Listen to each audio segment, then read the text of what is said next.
Nah, permasalahan skincare, huru hara skincare juga salah satunya dari DPR ya, yang tidak menerima aspirasi dari masyarakat yang menjerit karena banyaknya korban dari penggunaan skincare berbahaya maupun yang overclaim.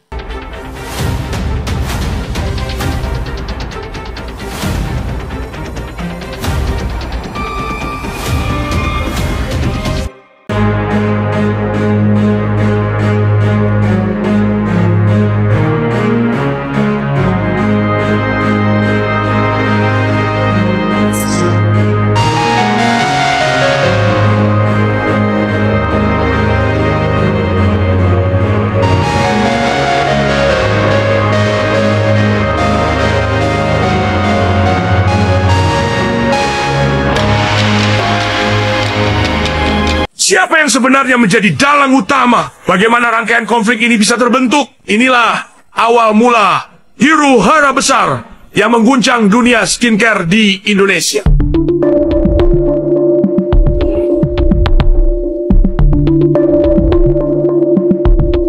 Awalnya, Henny Sagara bertemu dengan Maharani Kemala. Dalam pertemuan itu, Henny menjelekkan Dr. Oki.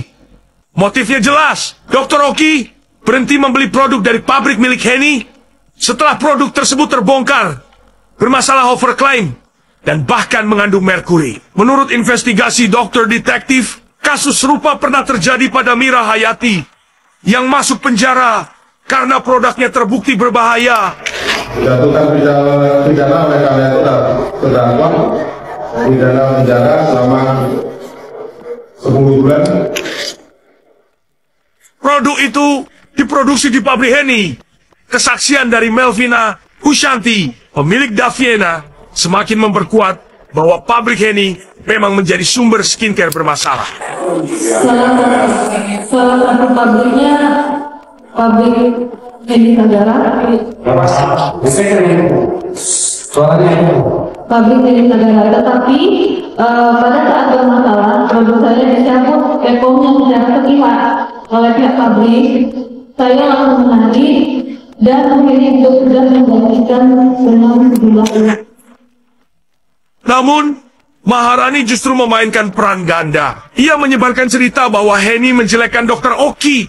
Padahal tujuannya hanya untuk mengadu domba. Tidak tinggal diam, Dr. Oki akhirnya buka suara dalam podcast bersama Dr. Richard. Membongkar praktik berbahaya dari pabrik Henny. Si ibu juga diduga terindikasi, aku punya saksinya, dianya bisa mengeluarkan uang untuk mengubah regulasi di Indonesia. Mendengar hal itu, Henny geram. Ia lalu meminta bantuan Sheila Sokia, pemilik SS Skin, untuk menyerang Dr. Oki.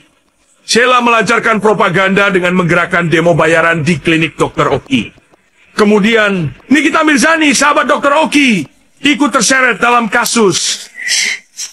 Nah, lu tanya sama Maharani Kemala tuh, kenapa dia jahatin Dr. Oki? Tuh, gara-gara lu duluan yang ungkit ya. Pasti lu dapat informasinya dari Maharani Kemala atau enggak orang-orang di sekelilingnya.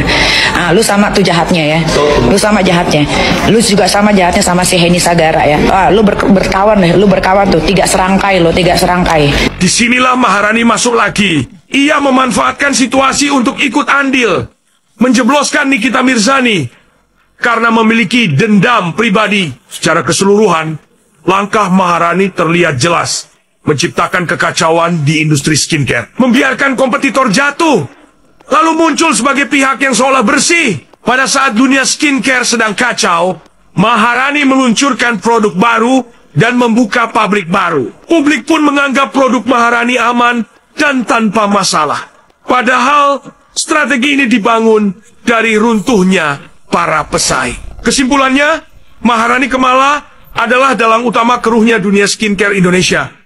Kesimpulannya, Henny Sagara sukses membuat produk skincare berbahaya tanpa harus menjual langsung ke masyarakat. Karena Henny Sagara cuma menjual ke reseller seperti Mira Hayati, Daviena, dan yang lainnya, alias membuat produk kotor tanpa harus mengotori tangannya sendiri. Dan si Ratu Drama Maharani Kemala sukses membuat propaganda dunia skincare cakar-cakaran juga tanpa harus menggunakan tangannya sendiri. Tunggu kelanjutannya!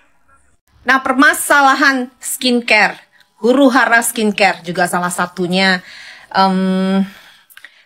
dari DPR ya, yang tidak menerima aspirasi dari masyarakat yang menjerit karena banyaknya korban dari penggunaan skincare berbahaya maupun yang overclaim. Overclaimnya berbahaya. Ya, overclaim yang dimaksud di sini overclaim selain merugikan secara materi, tapi juga overclaim yang ternyata berisi bahan berbahaya. Tidak diterima dengan baik, malah dibilang persaingan bisnis. Wow. Dan sampai sekarang harus berjuang untuk terus mengedukasi masyarakat, supaya masyarakat kita sendiri, rakyat, yang bisa untuk menolak adanya praktik produk-produk ilegal, kosmetik, ataupun skincare yang membahayakan. Yuk guys, kalian harus pintar dan cerdas. Menurut pendapatku, pelapor ini sebaiknya ya menertibkan pendamping-pendampingnya. Karena bagaimanapun juga yang berkasus kan pelapor. Yang bisnisnya sedang dikulik-kulik itu pelapor. Yang sudah terkuras PT-nya juga pelapor.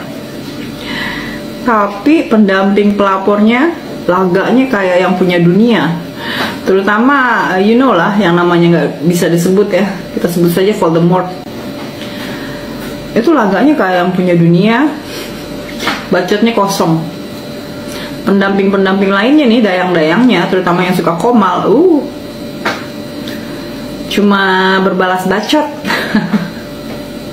Ingat ya, yang berkasus pelapor, yang bisnisnya sedang dikulik pelapor, yang PT-nya terkuras pelapor. Untuk kebaikan si pelapor, sebaiknya sih ya ditertibkanlah pendamping-pendampingnya. Atau di training dulu lah pendampingnya, entah mau jadi anti bully atau mau membereskan skincare, perlu training dulu lah yang benar. Saya mau tampilin komen ini ya, karena yang bersangkutan sudah mengakui bahwa dia ngatain gue tolol.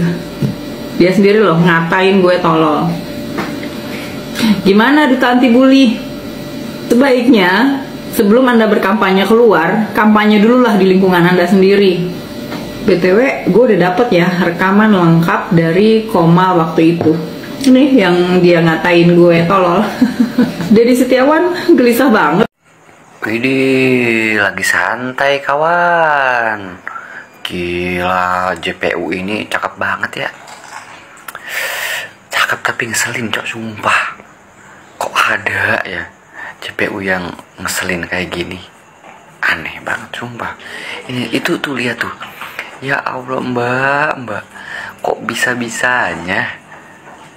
Astaga, kocak. Nih persidangan Nikita Mirzani kapan kelarnya ya? Perasaan gak kelar-kelar deh. Ditunda-tunda mulu. Padahal harusnya ini kasus bisa cepat kelar sih. Kalau misalkan emang niat buat dikelarin. Ini mah kayak emang disengaja dilama-lamain. Kocak.